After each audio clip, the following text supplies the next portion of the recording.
बड़ी प्रसन्नता का विषय है ये जानकर कि सरकार श्री की जन्मतिथि पर ये फिल्म सामान्य जनता के लिए, सुंदर साथ के लिए अवमुक्त की जा रही है। और ये समष्टि का ज्ञान सरकार श्री ने प्रारंभ से ही देना प्रारंभ किया, जो हमारे मूल तारतम मंत्र में भी उल्लिखित है। जीवन में तमाम ऐसी घटनाएं हुई हैं जिन सभी का उल्लेख कर पाना तो कठिन है, परंतु फिर भी उसका उल्लेख किया जाना परमावश्यक है। बोलो श्री प्राणनाथ प्यारे की जय, श्री सतगुरु महाराज की जय। प्राणों के आधार धाम धन्य के लाडले सुंदर साथ जी, आप सबके चरणों में कोटि कोटि प्रणाम। आज सतगुरु महाराज सरकार साहब के लिए दो शब्द कहने जा रहा हूँ। जितना राजी महाराज बुलवाएंगे उसको ध्यान देकर समझने की बात है। उलझन स्वरूप श्रीमुख वाणी के अंदर ये बात आती है, रू अल्लाह एनसी जामे दो, हरा हुल्ला सुफेद गुदड़ी के असर सुंदर भाई और इंद्रावती नाम से श्यामा जी ने कहा मैंने दो वस्त्र धारण किए हैं। और वही उन्होंने सतगुरुदेव चंद जी और श्री महराज ठाकुर के अंदर साक्षात शक्तियाँ विराजमान हुई और जागने का काम हुआ। उसी तरह से बड़े महाराज श्री और सरकार साहब की लीला हुई। और जब सरकार साहब पहली बार महाराज श्री के चरणों में पहुंचे शेरपुर के अंदर, तो उन्होंने बड़े प्यार से उन्हें गले लगाया। और उसके बाद राजी की लीला शुरू हो गई, क्योंकि जब राजी अंदर विराजमान होते हैं तो राजी की ही लीला कहलाती है। बड़े महाराज श्री ने बड़े प्यार से सारी बातें उनको परम धाम की समझाई, सारी वाणी से उनको बता दिया कि परम धाम में ही हम सब उनकी अंगनाएं हैं और वो असली तन मूल मिला में है।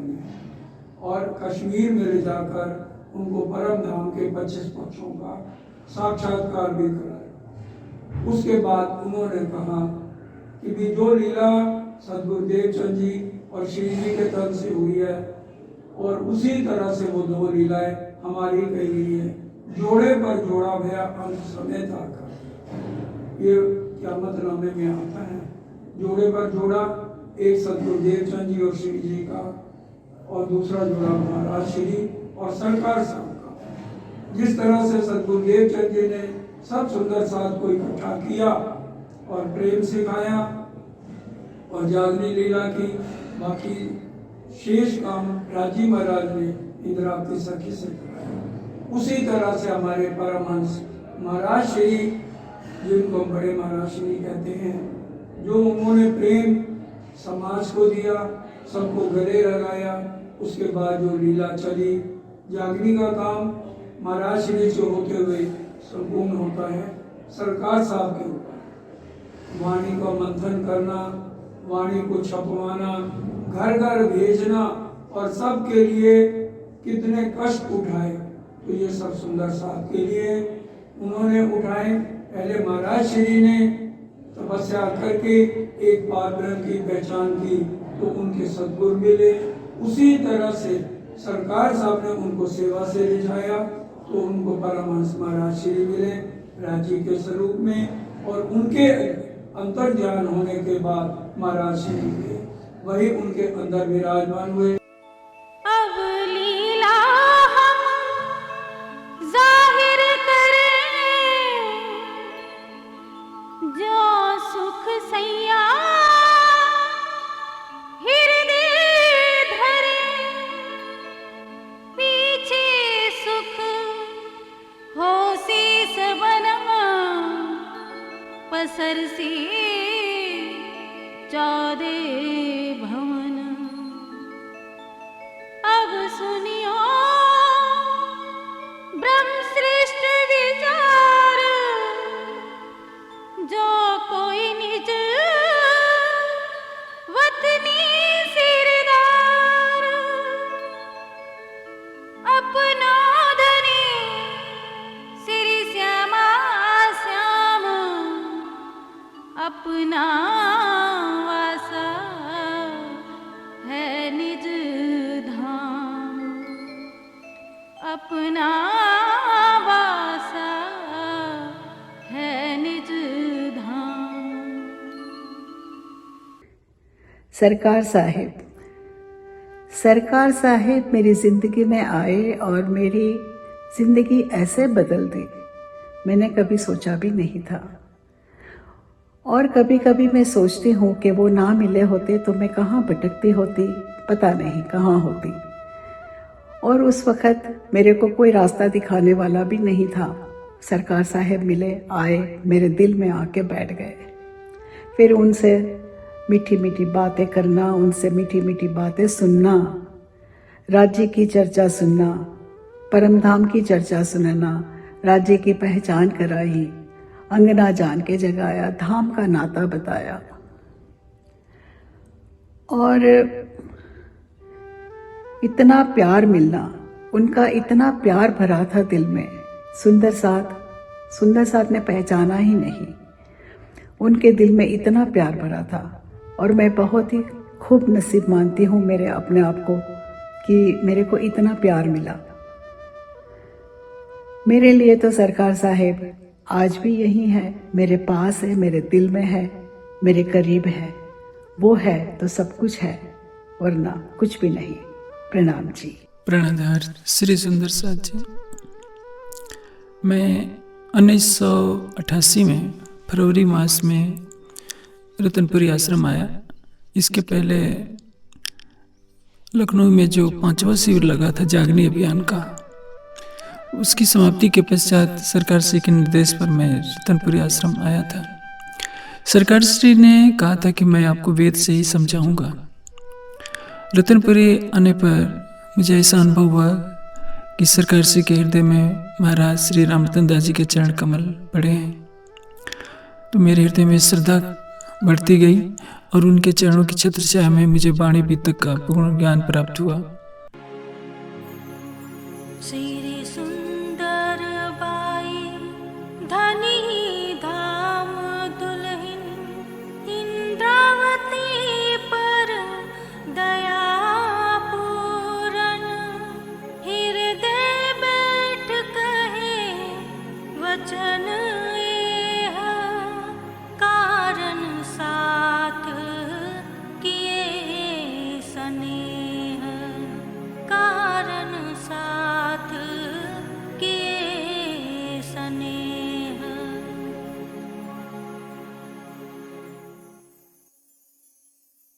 सन 1968 में आपने गुजरात और पुरियों की यात्रा लगभग 206 सुंदर साथ को साथ लेकर करी। जहां जहां भी आप गए वहां पाठ, रसोई भंडारा, शोभा यात्रा में सद्गुरु के गुण गाते हुए सबको लेकर आप वापस शेरपुर पहुंचे। वापस लौटने पर जो भी धनराशि बची थी उससे सब सुंदर साथ से अनुमति लेकर शेरपुर आश्रम में एक ट्यूबवेल लगवा दिया। महर्षि राज्य के मार्ग पर चलने वालों के रास्ते में दज्जाल भी सामने आता है। जो सुंदर साथ आपको पसंद नहीं करते थे, उन्होंने आपको नीचा दिखाने के लिए कई की गई यात्रा के पैसों के गबन का आरोप लगा दिया, मगर जो सत्य है उसे प्रमाण की जरूरत नहीं होती। 1969 के भंडारे पर आपने पूरा हिसाब रसीदों सहित सब सुंदर साथ के समक्ष रख दिया। अब दज्जाल कहाँ टिकने वाला था वह भी वहां से फिर डर के भाग गया। सन 1970 में भी एक ऐसी बात हुई जो बतानी बहुत जरूरी है। पन्ना जी श्री गुम्मट साहब पर स्वर्ण कलश चढ़ाया जाना था, मगर कोई चढ़ा नहीं पा रहा था। आप क्योंकि लंबे भी थे, पूरे जोश और जयकारे लगाते हुए आगे आए और बेझिझक श्री मानिक लाल जी शर्मा जी के साथ ऊपर जाकर आपने कलश का अनावरण बड़े ही उल्लास और जय घोष करते हुए किया। आपकी सेवा और प्रेम से श्री जी की राह पर चलते हुए सुंदर साथ भी आपसे जुड़े रहे थे, पर कुछ जलन और ईर्ष्या से भरे समाज के लोग आप पर कोई ना कोई आरोप लगाते ही रहते। इसमें ज्यादातर आपके नजदीकी सुंदर साथ ही शामिल थे। सन 1971 में कुछ ईर्ष्यालु सुंदर सात ने मानिकलाल शर्मा जी को अपने साथ लगाकर आपके विरोध में एक इश्तिहार छपवाकर भरपूर निंदा चुगली समाज में फैलाई। शेरपुर आश्रम के सेवादारों को भी भड़काया गया कि जगदीश को आश्रम से निकाल दो। ऐसा ही 1971 के शेरपुर भंडारे पर आपके साथ किया गया, पर आपने बड़ी दृढ़ता और विनम्रता से उत्तर दे दिया कि आपके अंदर जो पद की लालसा, स्थान का महाराज बनने की इच्छा भरी पड़ी है, मुझे ऐसे महाराज की सेवा नहीं करनी। मुझे किसी पद का कोई लालच नहीं, मेरी कोई नीयत खराब नहीं है। आप नहीं चाहते तो मैं शेरपुर की कुल सेवा को छोड़ता हूँ, पर आऊँगा अवश्य, क्योंकि ये मेरे सद्गुरु का स्थान है। आपने 5 पुष्प तोड़े, सीधा समाधि पर पहुंचे और आंसुओं से भरी आंखों के साथ नमन किया। समाधि में से आपको जैसे एक आवाज आई, जगदीश, ये सब हमारी इच्छा से हुआ है। आपको सेवा करनी है, इंचोली आश्रम में चले जाओ। हम सदा आपके साथ हैं। आप धनी की लीला और मेहर समझ गए और इंचोली आ गए। वहां देखा जंगल ब्याबान बस 2 झोपड़ी पड़ी हुई है। केवल एक स्थान पर मंदिर की सेवा, वो भी अधूरे रूप में पड़ी थी। आपने सावन के महीने में इंचोली में श्री बीतक साहब की चर्चा पूरा महीना की। लगभग 150 से 200 सुंदर साथ बाहर से आए हुए थे। पूज्य बीवी चंद सीना जी भी वहां पधारी हुई थी। उन्होंने सबके बीच में कहा कि महाराज राम रतन दास जी के 4 स्थान हैं। किसी भी जगह उनकी पावन स्मृति का भंडारा नहीं होता। आपने श्री चमन लाल जी सलूजा कानपुर सुंदर साथ के साथ मिलकर इस सेवा को करने का बीड़ा उठा लिया कि हर एक वर्ष में महाराज जी पुण्य स्मृति यही चोली में मनाई जाएगी। अगले ही वर्ष 1973 में श्री श्री 108 अखंड पारायण की शुरुआत हर्षोल्लास से ये जयकारा लगाते हुए शुरू हो गई। आखिरी 3 दिन इंद्रदेव ने भी खूब प्रकोप किया, पर सुंदर साथ घबराए नहीं। सभी के टेंटों में पानी तैर रहा था। भोजन भी खड़े खड़े ही सबने लिया। धनी की करनी में कुछ भला अवश्य छिपा होता है। यही बारिश नए कमरों की सेवा और रसोई की सेवा का कारण बनी। फिर तो हर वर्ष इंचोली आश्रम विकास की ओर अग्रसर होता रहा। हर एक सुंदर साथ यहाँ आकर आनंद विभोर हो जाता था, क्योंकि यहाँ साक्षात श्री राजी महाराज की मेहर की बरसात हो रही थी। जो भी यहाँ आता वह इसमें भीग कर ही लौटता। इस प्रकार सुंदर साथ हर वर्ष बड़ी उमंग और उल्लास से इंचोली वार्षिक भंडारे पर आने लगा। वहाँ का प्यार, अनुशासन और वाणी चर्चा की वजह से हर एक वर्ष सुंदर साथ में भी वृद्धि होती चली गई। इंचोली के भंडारे की गूंज सारे भारतवर्ष में गूंजने लगी। क्यों सैया फुरमान ले आए वास्ते तुम और धाम से आए। इसमें देखो हाँ बीतक तुम्हारी और हकीकत है हमारी। क्योंकि यही एक ऐसा स्थान बन गया था जहाँ सिर्फ और सिर्फ वाणी पढ़ना और वाणी चर्चा सुनना, और सबसे बड़ी रहने की बात ये थी कि सुंदर साथ के पूरे आत्मीय भावों के साथ पूरी सेवा करना। श्री श्री 108 अखंड पाठों की समाप्ति पर सुंदर साथ तो पूर्ण ब्रह्म पर नाचते ही थे। साथ में सरकार श्री जी भी सुंदर साथ के साथ मिलकर नाचे बिना नहीं रहते थे। अपने आप ही सबके पैर थिरकने लगते थे। इंचोली का पूर्ण ब्रह्म श्री पन्ना लाल जी, श्री प्रोफेसर प्रकाश जी, श्री अमित भाई जी और सुंदर साथ इतना जोर से गाते कि कभी कभी 30 से 45 मिनट तक पूर्ण ब्रह्म चलता ही रहता था। वारी वारी जाऊं मैं अपने पिया पर लाइन पर तो सब फिदा हो जाते थे। किसी को अपनी सुध भी नहीं रहती थी।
सरकार श्री जी ने कभी भी पूरे जीवन पर्यंत अपने आप को महाराज नहीं समझा।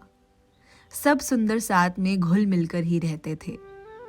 उन्हीं के साथ जो भी बना होता वही खाते पीते और धनी के गुण गाकर उनको रिझाने में लगे रहते। फिर आरतियों के बाद श्री राम रतन दास महाराज जी की पुण्य समृद्धि में मंदिर में ही पाठ पढ़ाया जाता था। अगले दिन धर्म गोष्ठी होती थी। पूरा दिन महाराज जी की स्मृति को याद करने में बीत जाता था। फिर अगले दिन भंडारे का होता था। समाप्ति के बाद पूर्ण ब्रह्म आरतियां, फिर सवारी, झंडारोहण और सारे कार्यक्रम जिस ढंग से 1973 में शुरू हुए थे वे आज के दिन तक बिल्कुल वैसे ही चले आ रहे हैं। और सुंदर साथ बड़ी उमंग के साथ झूमते गाते हुए अपने धनी को रिझाते हुए भीनी भीनी नम आंखों के साथ विदा लेते हुए वापस अपने घरों को लौट जाते थे।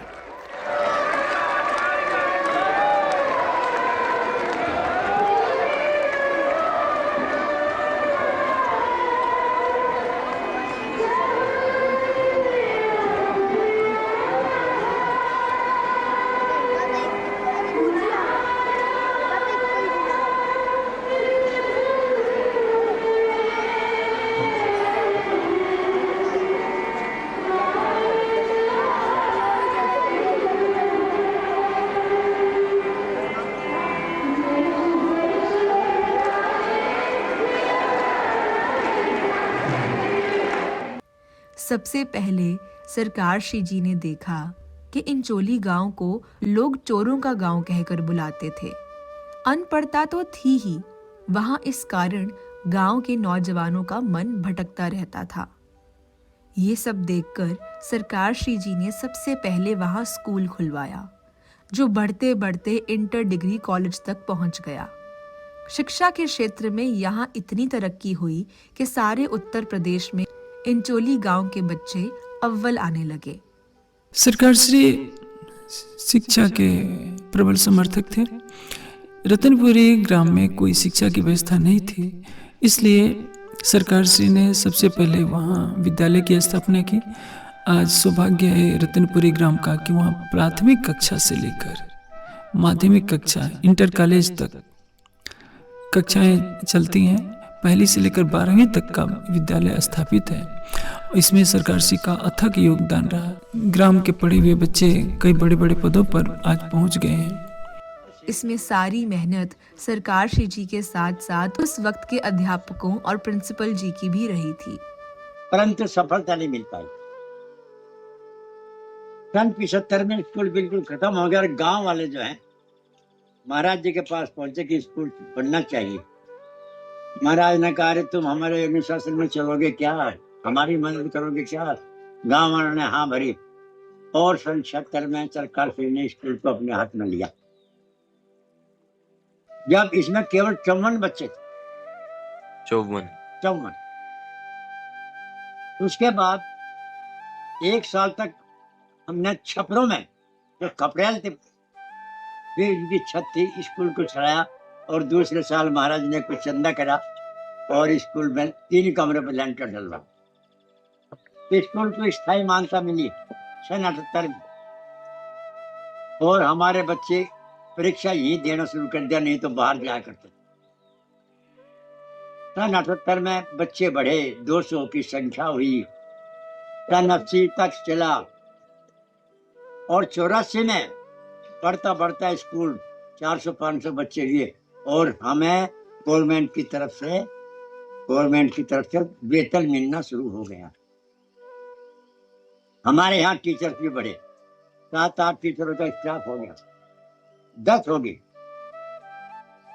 उसके बाद सन 90 में जब बच्चे बढ़ते चले गए, उनके कहने के अनुसार हम गांव में जहाँ बच्चे लावे और चंदा भी इकट्ठा करा। महाराज जी ने यहाँ सांग करवा करते थे चंदे के लिए और स्कूल को चंदा उगा कुछ अपनी तरफ से दिया करते थे और स्कूल जो है बिल्डिंग खड़ी होगी स्कूल की।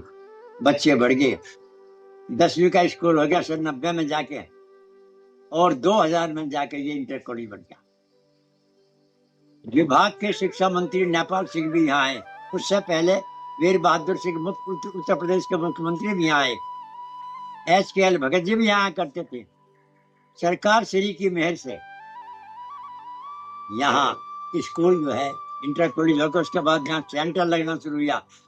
जब हम यहाँ बी तक सुनने के लिए जाया करते थे, 2 से 5 तक, 3 से 5 के बी तक तो सुनते थे, परंतु हमने एक दिन जाके कहा महाराज जी हमें समय नहीं मिल पाता है, स्कूल का टाइम रहता है, हम सुबह 8 बजे नहीं आ सकते। उन्होंने कहा अरे तुम्हारा काम जो हमने सौंप रखा है तुम्हें, स्कूल चलाइए और पढ़ाइए, यही आपका धर्म है, यही आपकी गीता है। हमने ऐसा ही किया। जब स्कूल चरम पर था, सन करीब 99 के साथ, 98-99 में महाराज जी ने कहा अरे रामकरण प्रिंसिपल साहब, तुम स्कूल को नहीं चला रहे हो, स्कूल को चलाने वाला कोई और है। अरे स्कूल को तो हम चला रहे हैं। मैंने कहा महाराज जी ऐसी बात क्यों कह रही है, अपने मन में कहा। कहा महाराज जी प्रयास तो अब भी बहुत करते हैं। तो उन्होंने सही मानिए मेरी कमर में एक मुंह मारा थप्पड़ और कहा अरे काले कुत्ते तेरे लाठी से मारूंगा। और हम जो 3 से 5 तक की बी तक में गए तो हरजी व्यास की बी तक आ गई। वो स्वामी जी ने खड़ा होकर कहा अरे काले कुत्ते तुम्हें लाठी से मारूंगा। तो महाराज जी ने कहा अरे रामकरण सुन लिया तुमने, तो मेरा अहंकार जो था जरा मेरा सा वो छूट हो गया उनकी बात के साथ। और जब से मैं बदल गया, मैंने समझा मैंने गलती करी, और मैं इतना आभारी हूँ कि आज जो कुछ भी हो सरकार श्री की बदौलत हूँ। मेरे परिवार में शराब पीते थे, हम भी पिया करते थे। जब से हम उनकी छत्र छाया में आए, हमारे घर में क्या परिवार में कोई आदमी शराब के बीड़ी सिगरेट के खिलाफ नहीं है। हम सब सुधर गए और उज्जवल आज हम अपने आप को जो है बहुत अच्छा महसूस कर रहे हैं। ये सब सरकार श्री की मेहरबानी। चोरियों की वजह से गांव का नाम तो पहले ही बदनाम था, तो सरकार श्री जी ने उत्तर प्रदेश सरकार को पत्र लिखकर गांव में थाने की व्यवस्था करवा दी। शिक्षा के प्रसार और कानून व्यवस्था सही ढंग होने से इंचोली गांव प्रगति की ओर अग्रसर हो गया। जहां पहले इंचोली में कोई इक्का दुक्का दुकान ही हुआ करती थी, आज वहां खतौली से बुढ़ाना का रास्ते में इंचोली व्यापार का एक केंद्र बन गया। शिक्षा के प्रसार और कानून व्यवस्था सही ढंग से होने और गांव की प्रगति को देखते हुए सब आपने इंचोली गांव का नाम अपने सदगुरु महाराज जी के नाम पर रतनपुरी करने का फैसला किया। अब सदगुरु की राह पर चलना है तो माया तो अपना जोर दिखाएगी ही। बहुत कोशिशें करने पर भी नाम नहीं बदला जा सका। आप उदास तो बहुत हुए पर निराश नहीं। श्री राज जी की ओट लेकर आप निरंतर प्रयास करते रहे। जब श्री राज जी ने अपना काम करवाना होता है तभी वह संपूर्ण भी हो जाता है। सरकार श्री जी के हुक्म से एक SP आर्य जी के प्रयासों से आखिरकार उत्तर प्रदेश सरकार ने इंचोली गांव का नाम बदलकर रतनपुरी कर ही दिया। जैसे ये खबर आश्रम में आई, सरकार श्री जी और सब सुंदर साथ में खुशी की लहर दौड़ पड़ी। सर्वप्रथम सदगुरु की बड़े महाराज की भूमि पर मंदिर निर्माण से प्रारंभ करता हूँ। जिस गांव में ये मंदिर बना हुआ है उस गांव का नाम अच्छा नहीं था। सरकार श्री चाहते थे कि वो गांव इंचोली नाम से न होकर रतनपुरी नाम जो सदगुरु श्री रामरतन दास जी पर आधारित था हो जाए। उस कार्य के लिए उन्होंने मुझे चुना। 27 बार दिल्ली जाने के उपरांत भी मुझे सफलता नहीं मिल पाई, परंतु राज जी की कृपा से एक घटना को लेकर के तत्कालीन राज्य मंत्री गृह ने उसे बिना मेरे प्रयास के कर दिया। लोगों को भ्रम है कि वो शायद मैंने कराया, परंतु वो हुआ राज जी की कृपा से। माध्यम उन्होंने किसी को बनाया हो, प्रारंभिक कार्य किसी से कराया हो, ये कृपा थी जिसकी केवल अनुभूति हो सकती है, वर्णन नहीं किया जा सकता। मैंने पाया कि जहाँ कहीं भी थोड़ा सा अवसर मिला वो अपने सदगुरु की प्रशंसा करने में चूकते नहीं थे, कोई अवसर नहीं खोते थे। हम भी अपने सदगुरु के प्रति इतने ही न्यौछावर हो जाएं, अपना समर्पण कर सकें, तो कहना ही क्या। विश्वास है जो दूरदृश्य तैयार किया जा रहा है निश्चय ही सुंदर साथ को जागृत करने में सक्षम होगा। श्री जी ने सबसे पहले समाज की उन कुरीतियों से सुंदर साथ को छुड़ाया जो वाणी से विपरीत कर्म कांडों पर आधारित थी। हमारे समाज के प्रचारक श्री प्राणनाथ जी एक संत हैं, ये कहकर संबोधित किया करते थे। उनको दुनिया वाले संतों की लाइन में खड़ा कर दिया करते थे। प्राणनाथ जी आखिर कौन हैं? ये सरकार श्री जी ने सबको बताया। स्वामी जी ने आकर के गीता में, पुराण में, शास्त्रों में सब जगह आके जाहिर किसको किया? ब्रह्म मुनियों को जाहिर किया। अब मौनों को कहा कि तुम मुझे जाहिर करो। तो हमने क्या जाहिर किया? प्राणनाथ जी एक संत हैं, जाहिर कर रहे ना प्राणनाथ जी को, एक संत है। और जैसे क्यों हमने सोचा कि जो पीएचडी वाले हैं ना, वो प्राणनाथ जी को ज्यादा जाहिर कर सकते हैं। और जिस पत्रिका में किसी पीएचडी का आ जाए ना लेख है, हमारा गौरव हो गया हो, हमारी पत्रिका का लेख किसने लिखा है? पीएचडी वाले ने। क्योंकि डिग्री की दुम लगी है ना पीछे कुत्ते की तरह पीएचडी वाली। हम समझ भगवान का ज्ञान पीएचडी वाले समझ सकते हैं। वो अंधे क्यों मारे? सुंदर साथ तुम्हारी आंखों में अंधारे की पट्टी क्यों लगी? इनके भर के बैठे थे ब्रह्मा, विष्णु, शंकर आदि नारायण, और रोज मुख से बोलते हो शिव सनकादिक आदि के इंछत शेष न पावे, और अगम जान के निगम कहावे, खोज खोज अतिहार। वो तो पार ब्रह्म पे को लेख लिख ना सके, आज लेख लिख दिया साहब, देखो पीएचडी साहब ने। और उसने क्या लिख दिया? सुनिए क्या लिख दिया पीएचडी साहब ने। श्री प्राणनाथ जी महाराज संत थे, कैसे? जैसे कबीर, जैसे दादू, जैसे नानक। हम गौरव में आ गया, हमारे प्राणनाथ जी का नाम संतों में तो आ ही गया। धिक्कार है, धिक्कार है हमारे पढ़ने पर और हमारे जीने पर। इससे मौत आ जाए तो हमें अच्छी कि उसको पार और बख्शा तीर को हमने किसकी पंक्ति में खड़ा कर दिया? साधुओं की, एक संतों की पंक्ति में। अगर उससे पहले शिव जी की वाणी को मथन करते हुए चिरंतन का वही प्रकरण पढ़ लेते, रेहू नहीं सिद्ध साध संतरी, तो आंखें खुल जाती कि वो कौन है। सुंदर साजी अंधे न बनो। अगर जो अंधों की मंडली कहीं जा रही है तो देखा देखी न चलो।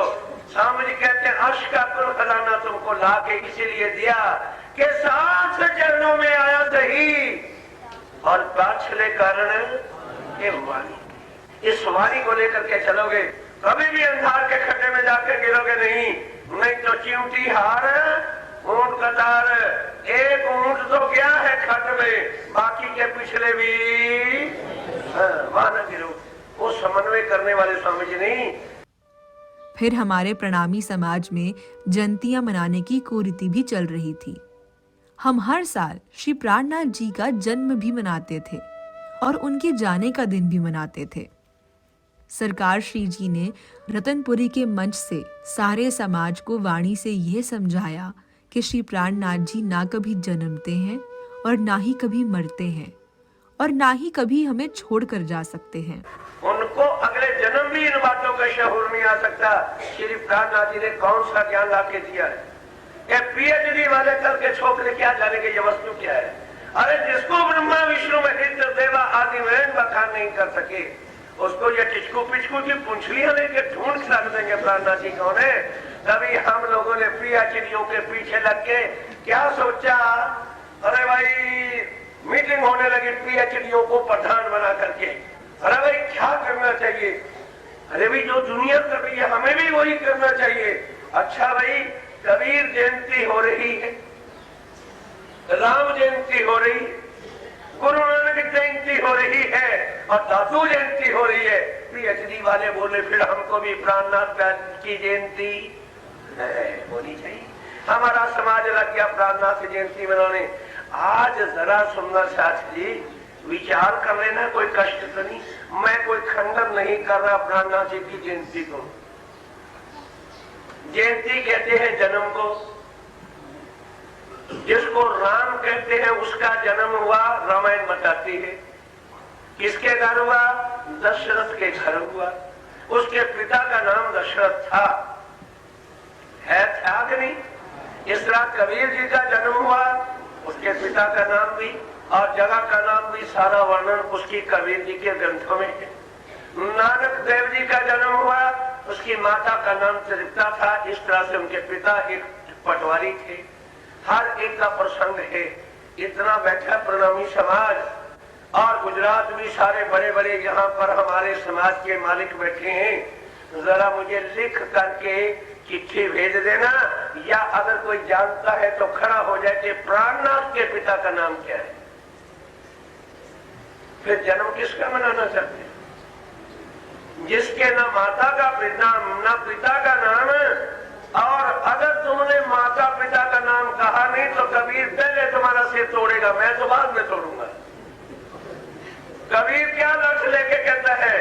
जो पूत किसी का होत है वो साहिब किसी का नाए, जो साहिब सबका होता है वो पूत किसी का।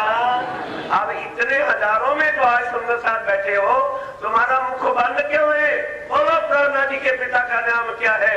बड़े बड़े विद्वत मंडल मेरे सामने बैठे है, हिम्मत तो बड़ी सभा करके खड़े हो जाओ। मैं मदाई ठाकुर का नाम नहीं ले रहा। मदाई ठाकुर केशव ठाकुर का लड़का था, मैं भी जानता हूँ। उसको प्राणनाथ नहीं कहते, श्री प्राणनाथ निजमूल पति। जितना प्रश्न है उसको सुनिए पहले, और अनापना बोलने की जरूरत नहीं। बाकी बातें किसने चतुराई करनी है, इंगल पिंगल पड़े पढ़ंगर की तो बाद में आना। जो विषय चल रहा है कि प्राणनाथ का पिता कोई क्या कोई हो सकता है, रोज बोलते हो श्री प्राणनाथ निज मूल पति पार ब्रह्म अक्षरातीत सच्चिदानंद का कोई पिता है तो उसके खड़े हो जाओ और बताओ सच्चिदानंद पार ब्रह्म का पिता कौन है, और उसकी चलते हो जयंतियां मनाने। किसके पीछे ये क्या जानेंगे प्राणनाथ जी कौन होते हैं? पहले प्राणनाथ जी की अखान करो कि वो कौन है, हमारी लगते क्या है, तब जाके पता चलेगा। जब वो दर्द के लेते में से उभरेगा कि वो मेरा धाम का धनी अक्षरा थी। समाज में एक कुरीति और चल रही थी, सिंहासन में सिंगार में बांसुरी सजाने की, जो बिल्कुल गलत था। मगर श्री पद्मावतीपुरी धाम में भी बांसुरी सिंगार में रखते हैं, ऐसा सबका कहना था। तो सरकार श्री जी ने समझाया कि भूल मत पड़ो। श्री पद्मावतीपुरी धाम में 5 स्वरूपों का सिंगार होता है। वहाँ 5 दिन की लीला मनाई जाती है। उसे सिंगार में ब्रजरास और अरब का सिंगार भी शामिल है। और वहाँ युगल स्वरूप की सेवा नहीं बल्कि साक्षात श्री प्राणनाथ जी सिंहासन पर विराजमान हैं। वहाँ के अलावा पूरे भारतवर्ष में मंदिरों में श्री युगल स्वरूप का श्रृंगार किया जाता है। वह मूल मिलावे का भाव लेकर किया जाता है। इसीलिए क्योंकि 3 साल से आके गलत धारणाएं जब अंदर हमारे बिठा दी गई, वाणी बंद रही, रुमाल चढ़े रहे और ढपा था। महाराज श्री जी कहा करते थे भी अभी कोई चीज ढकी हुई है तो किसी को क्या पता अंदर क्या है। जब तक वो ढकी है तब तक किसी को क्या पता। हर कोई अपने अनुमान से ही तो बताएगा किसके अंदर क्या है, इसके अंदर क्या है। जैसे मंदसौर में आप स्वामी जी बैठे हुए थे तो एक मुल्ला काजी ने सोचा कि अगर ये अल्लाह मियाँ है तो मैं अभी परख इनकी करता हूँ, दोनों मुट्ठी बंद करके चले। बंद के देखें ये क्या बताते हैं। क्या लगे हजूर बताइए मेरी इस मुट्ठी में क्या है और इस मुट्ठी में क्या है। कहते हो भाई हिंदू कहें हम उत्तम और मुस्लिम कहें हम पाक, दोनों मुट्ठी एक ठौर की, एक राख है दूसरी का। अब भी जब तक वो बंद है तक बंद है तो किसी ने क्या समझा, कृष्ण है इसके ऊपर बंसरी रखो, बंद है, नहीं समझे भाई। रुमाल ढका है, डोरी पे डोरी लगी हुई है और सिंहासन पे है, अपने अटकल पच्चू से अंदाजा लगा रहे हैं भाई ये कृष्ण है, बंसरी लगा दो, लगाओ। और अब जब पर्दा उठा आके कहते हो बंसरी वालों तुम होते कौन हो, बंसरी धन में लटा, बंसरी तुम्हारी बैठी है योग माया में। खुल गया ना पर्दा। अब किसी की हिम्मत है तो उनसे पूछना, महाराज ये सागर और श्रृंगार में पूर्ण ब्रह्म परम धाम का चितवन लगाना है कि योग माया वाले का चितवन लगाना है। और ये वाणी किसी व्यक्ति ने नहीं लिखी, किसी स्थान ने नहीं लिखी, किसी और देवी देवता ने नहीं लिखी, खुद अक्षरातीत पूर्ण ब्रह्म सच्चिदानंद श्री राजीव राय के मुखारविंद की वाणी है। और अपने मुख से उन्होंने 4 बार अपना शीश कमल से चरण कमल तक और चरण कमल से शीश कमल तक और 4 बार जो है क्षमा मनानी और सुंदर साथ का वर्णन है। एक बार तो कहीं लिख देते भाई मूल मिलावे में मैं बंसरी लेके बैठा हूं। अब चितवन जो है बार बार तो यही चर्चा सुनाने वाले ठोक ठोक के छातियां पीटे, सूरत एक ही राखिए, कहां भाई? तो फिर बंसरी वाला वहां मिलेगा नहीं, करें क्या? दुखी इस बंसरी ने कर रखा है जो मगज में बात घुसने नहीं देती। अरे बाबा ये लीला की थी कभी, और लीला अक्षर ने कहा मुझे अखंड कर दो, तो लीला में बंसरी बजाई थी और वो पूरा का पूरा बंसरी वाला अक्षर को दे दिया, ले भाई ये लीला तुझे दिखाता रहेगा। और कहाँ है वो? बोलो, पीछे बैठे भी जरा बोलोगे तो ताकि शांति हो जाएगी उन्हें भी। वो कहाँ बैठा है? योग माया में बैठा है। चलना परम धाम है तो प्राणनाथ के बिना कोई आगे तुम्हें ले जाने की शक्ति रखता है? अरे अक्षर तो शक्ति रखता नहीं, ये बंसरी वाला तो और चौथे खाने में नीचे बैठा हुआ है। सुंदर साथ माया में लीन वाणी के बल को जानते नहीं थे। सरकार श्री जी ने खंडनी भरे वचनों से सुंदर साथ को झंझोड़ कर उनमें वाणी की लौ जगाई।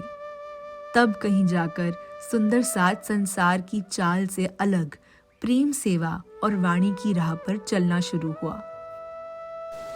जब अहंकार को मारने का, काम क्रोध को वश में करने का ये इंजेक्शन वाणी का लग रहा है, फिर जहर चढ़ती है तो फिर समझ लो तुम जहर के प्याले पीते हो। वाणी के वक्त तुम्हें नींद आती है, वाणी के वक्त तुम्हारी जो जीव मुर्दा बन के बैठा रहता है और निंदा में, कुफारों में, और उसमें तुम्हारा दिलचस्पी है, तुम उसका स्वादी लेते हो, तुम उसका रस पीते हो, इसलिए इसका रस नहीं चढ़ता। नहीं तो धिक्कार है ऐसे जीव के ऊपर जिसको ये धन मिले और वो नरक चाटे, उसकी आंख में फिर नरक रह गए, वो इस महफिल से ही उठा देने के काबिल है। जिसको ये रस मिल रहा है और फिर वो रहने में नहीं आता। विचारो अपने आप को सुंदर साथ जी, किस दिन निर्मल करोगे उसकी भी डेट निश्चित करो, कब हम अपने आप को साफ करें। कोई सुंदर साथ कुछ कहता है कहने दो, सीख रखा है इश्क अंधा होता है। आंखों से अंधे का क्या मतलब? किसी के भी अवगुण हमने देखने नहीं, करने दो, कौन भुगतेगा? स्वामी ने कहा तू कर तेरी होता है मेरी। हम दूसरों के अवगुण ही छाड़ते रहे, ये ऐसा है, ये ऐसा ऐसा, जाओ भाई जाओ, ठीक है, हम देख लें। कान से बुराइयां सुनो नहीं, बहरे हो जाओ, और मुंह से गूंगे हो जाओ, किसी की निंदा करो ही नहीं, सीधी बात। अब ये सब कुरीतियों को ठीक करना कोई आम बात तो नहीं है। समाज सुधरने लगा। घर घर श्री कुलजम स्वरूप साहब की पधरावनी करवाई जाने लगी। सबसे पहले वाणी छपवाने की शोभा सरकार श्री जी को मिली थी। इलाहाबाद में 8 महीने रहकर उसकी सारी प्रूफ रीडिंग करके वाणी को छपवाया गया और घर घर पहुंचाया गया ताकि सुंदर साथ इसे आसानी से पढ़ सकें। पहले तो सिर्फ हस्तलिखित स्वरूप साहिब ही हुआ करते थे, जिनको पढ़ना एक बहुत कठिन अनुभव था। ऐसे ऐसे बड़े कदम उठाने पर समाज के जो बाकी प्रतिनिधि थे, उनको कैसे सहन होता? तो वह सरकार श्री जी की कोई ना कोई बहाने से कि वो बहुत गुस्सा करता है, देवी देवताओं की निंदा करता है, इस तरह के कई अर्नगल बातों का विरोध फैलाकर सबसे यही कहते कि रतनपुरी ना जाना और उनकी वाणी चर्चा ना सुनना। जागनी लीला की किरण तो सरकार श्री जी के इन चोली आने पर ही फूट गई थी, मगर सन 74 में जागनी किरण ने जोर पकड़ना शुरू कर दिया था। जहां जहां भी इन किरणों का प्रकाश गया, कर्मकांड का अंधेरा खत्म होता गया और वाणी का उजाला होना शुरू हो गया। सन 1980 में इन चोली से हर महीने धाम दर्शन पत्रिका का प्रकाशन भी होने लगा, जिसमें सुंदर साथ के सुंदर सुंदर लेख भी जागनी के कार्य में योगदान देते रहे और आज भी दे रहे हैं। सरकार श्री जी के दिल की सदैव यही तड़प रहती थी कि किस तरह से सुंदर साथ को जागृत करके वाणी से जोड़ें। बस यही बात चैन से नहीं बैठने देती थी। आपका सिर्फ एक ही लक्ष्य था, धनी जगाई मुझे एकली में जगाऊं बांधे जुत। वाणी के भेद आप ही के मुखारबिंद से अनायास ही खुलते जाते। आपने संस्कार पद्धति नामक पुस्तक छपवाकर सब सुंदर साथ को जन्म से मरण तक के पूजा कर्म कांड से छुड़ाकर हर एक रीति रिवाज को कैसे श्री राज्य की वाणी का सहारा लेकर करना है वह सिखा दिया। पहले समाज में इसका बहुत विरोध हुआ, पर सुंदर साथ को जब समझ आई तो जो समाज के अगुए थे उनका कुछ बस ना चला। सन 1983 में फूलपुर बैया में परमहंस की गादी है। वहां एक वाणी ज्ञाता असिस्टेंट मजिस्ट्रेट योग्य व्यक्ति को गादी पर बिठाना तय करके उन्हें शॉल ओढ़ाने के लिए पन्ना जी लाया गया। मगर लीला कुछ ऐसी घटी कि पन्ना के धामियों ने उन्हें स्वीकृति नहीं दी, जिस कारण उक्त व्यक्ति ने निराश होकर रोष में आकर प्रणामी धर्म को छोड़ दिया और निजानंद समीक्षा नामक एक किताब लिख दी, जिसमें समाज के लिए अनेकों अपशब्दों का प्रयोग किया गया। पन्ना की तरफ से अदालत में उक्त व्यक्ति के खिलाफ मानहानि का केस किया गया, पर उक्त व्यक्ति ने बड़ी चालाकी से साक्ष्य इकट्ठे कर रखे थे कि ये धर्म मुसलमान का है। अतः अदालत में पन्ना वाले केस हार गए और श्री कुलजम वाणी जब्त कर ली गई। फिर बड़ौदा की एक बैठक में ऐसा व्यक्ति खोजा गया जो निर्भीक हो और ये सिद्ध कर सके कि हम मुसलमान नहीं हैं, हमारा धर्म मुस्लिम नहीं है, और ये व्यक्ति कोई और नहीं, आप श्री जगदीश जी ही थे। जब आप जबलपुर हाईकोर्ट पैरवी के लिए पहुंचे तो अपने अपने तथ्यों को ऐसे पेश किया कि जज भी आपकी पैरवी के कायल हो गए और उन्होंने केस का फैसला आपके पक्ष में कर दिया। और इस तरह आप धर्मवीर बन के कोर्ट से श्री कुलजम वाणी को छुड़ा ले आए। बड़े ही उत्साह से, उमंग से वाणी को सिर पर चढ़ाकर आनंद मंगल के भजन गाते हुए आप लोग वापस पन्ना जी